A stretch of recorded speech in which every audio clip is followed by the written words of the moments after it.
in times of war and peace. And this includes food, water, oil, and transportation. Now, some are concerned this could lead to the executive branch having absolute authority over the nation's resources. And others question if this is all in preparation to go to war with Iran. Here is White House Press Secretary Jay Carney's answer to that question at a press conference. Some online commentary suggesting this gives the executive branch power to allocate energy, food, water in either peacetime or wartime. And there are some conservative blogs that are pushing the notion that this suggests the White House is preparing for a war with Iran.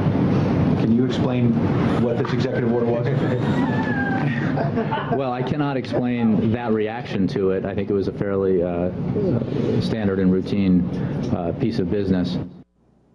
So is this just business as usual, or does it give the executive branch an unprecedented amount of power? To talk more about this, radio host Alex Jones joins me now from Austin.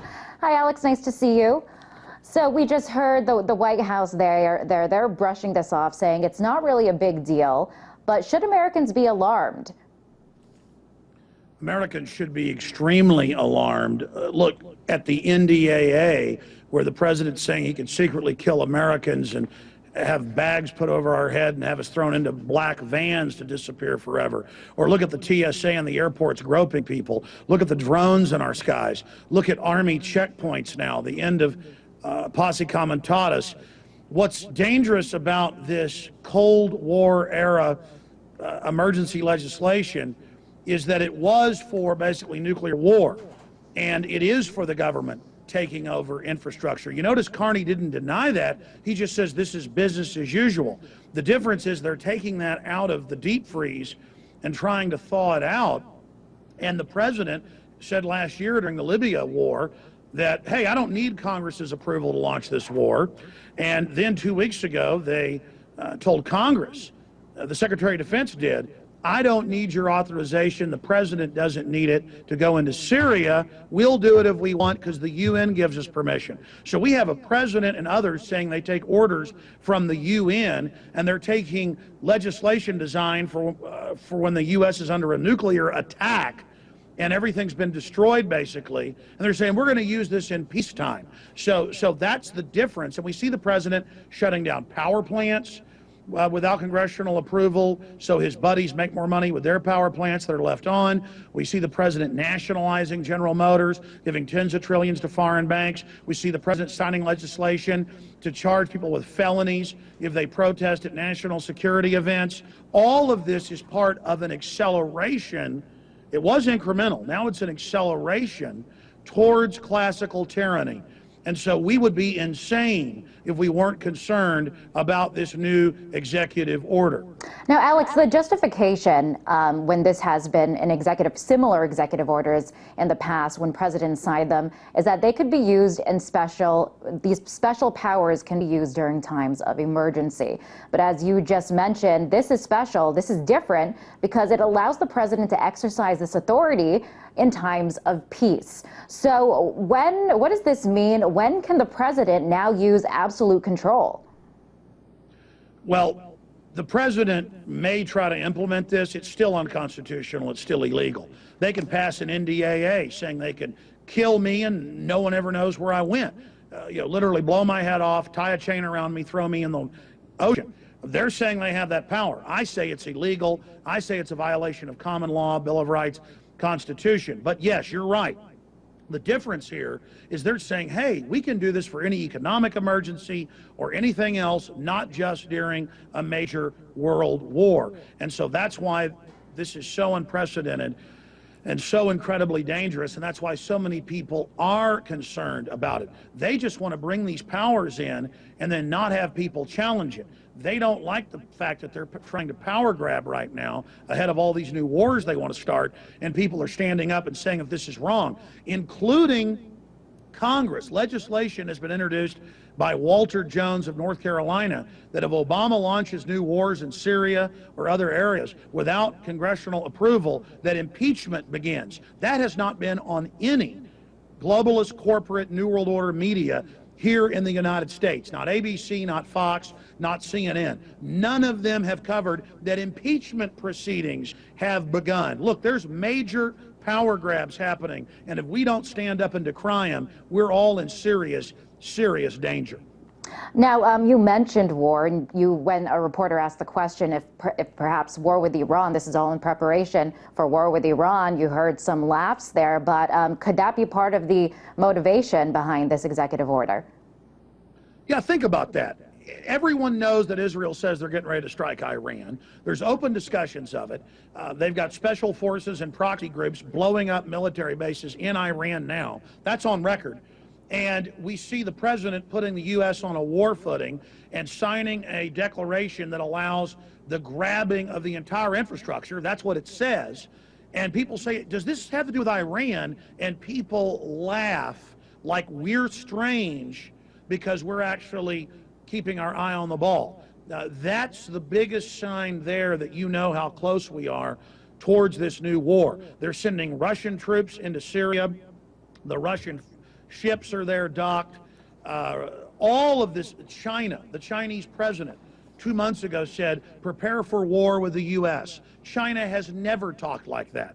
I mean, the world is racing towards a giant conflict, and the system doesn't want the people to know about this or to be part of the debate. They want to just say, oh, there's not anything going to happen with Iran.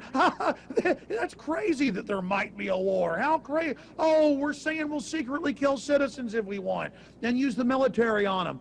Oh, it's crazy to not like that. Again, they don't want us to be awake to this. They don't want us to be discussing this because we might be able to stop this madness. So you think it might be a little bit of it was an uncomfortable laughter. One thing that was raising eyebrows, the timing of this order. It was signed late Friday night before St. Patrick's Day. Do you find the timing strange at all, Alex? Well, it's clear that they didn't want the public debating this or looking at this, just like the National Defense Authorization Act was signed in the afternoon on New Year's Eve, December 31st, 2011. Obama had said he didn't want to sign it. Then it turned out he demanded that the provision for secret arrest of citizens and secret killing and torture be added. You know, people ask, is this martial law? Yes, we've been under a soft form of martial law with secret arrest, warrantless spying, protesters getting beaten up, all of these type of things going on for a long, long time. Now they're telling us torture is good, secret arrest of citizens is good, the government taking over infrastructure is good. They don't deny all this stuff that we warn people about forever being real now. You know, before they laugh at you and say it wasn't real. Now it's real, but you're still a conspiracy theorist if you don't trust them. Well, then all the founding fathers of this country were conspiracy theorists. And the last thing I want to say is this.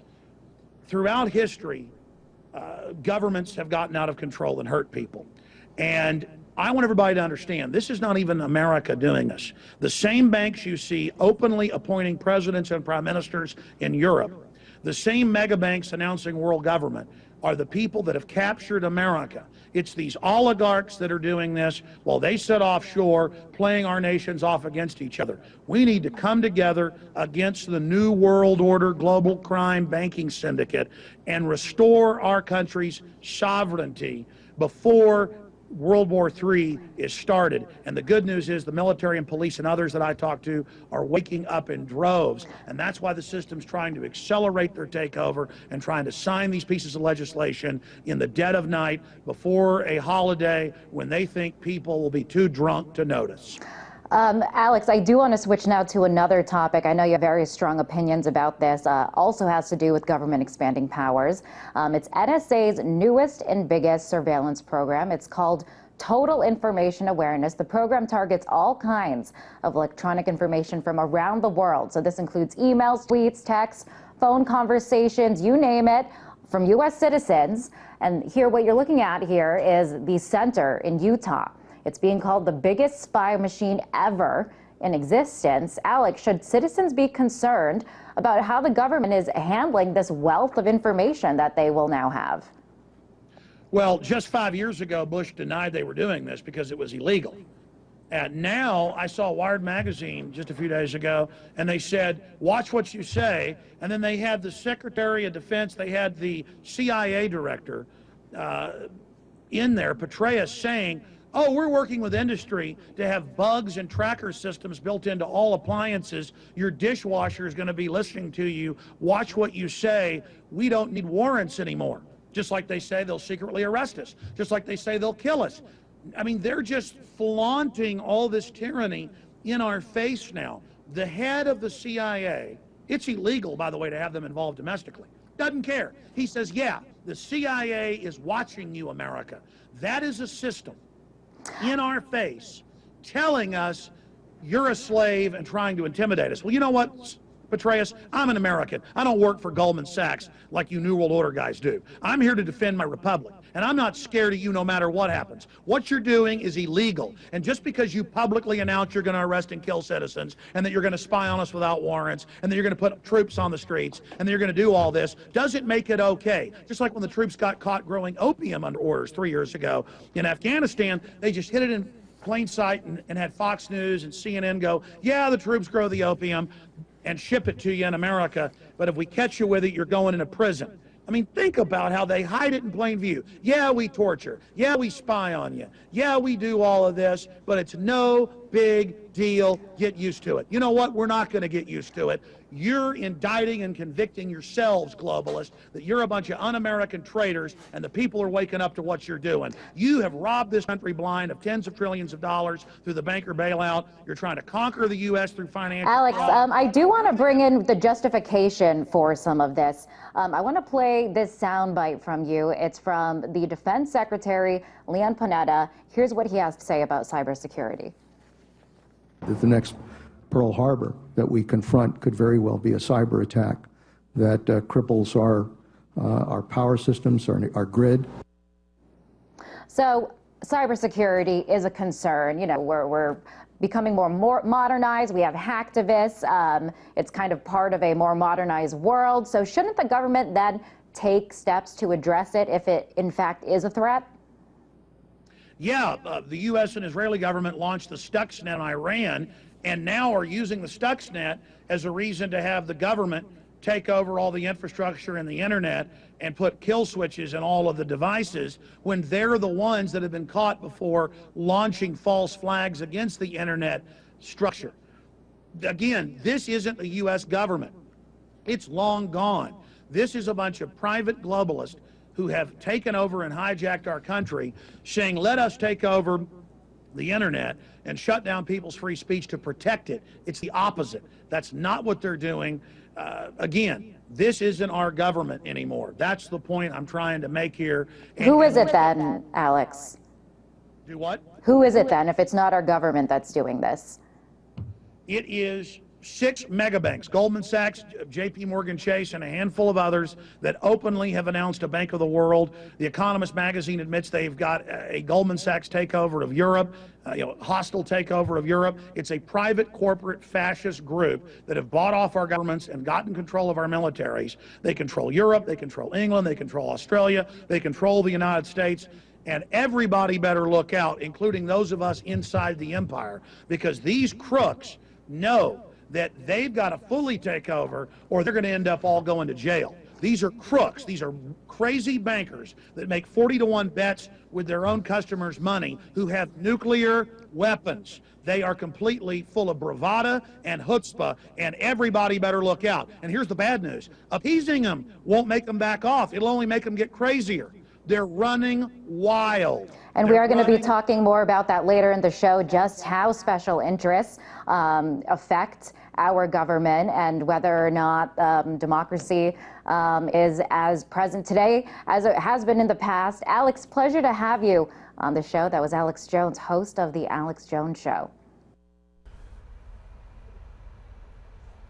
Okay, we're opening up the phone lines right now. What do you have to say about this? Martial law is here. Incrementally, it snuck up on us. But for years, we've been talking about this. And for years, they've been dismissing us as just idiots or conspiracy nuts. And now that it's actually happening in front of your own eyes, are we still conspiracy nuts? How about historians? Well, anyway, getting back to that comment that Dick Gregory made about Firefighter Company 7 just blocks away from